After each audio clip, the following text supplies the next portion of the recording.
you know, you're not necessarily going to feel that emotional love high in the beginning of your relationship all the time, you know?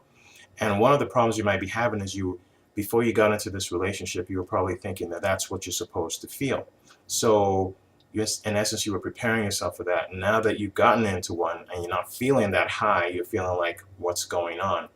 A lot of times when you throw expectations or have expectations, you set yourself up sometimes for failure, you know, and in some ways, it's better when stuff like this happens. That high that happens, it happens as a natural reaction. You know, it's not something that is, you know, people sit back and start dreaming up and trying to conjure.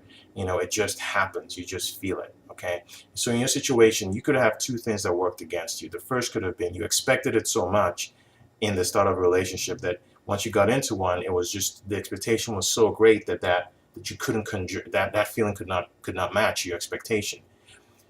The second thing could be that it's a situation where you might not honestly feel for this guy the way that some other people feel for other people. You might not really like him as much as you should, you know?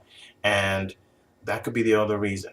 Now, the emotional high that you're talking about, the love high, whatever, can still happen. It can still happen. You're in a relationship and you're just more than likely in the beginning, stages of it. It could come up, it could happen eventually.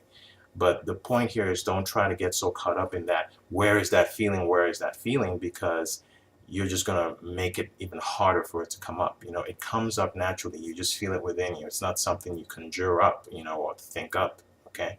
So let things happen and flow the way they may.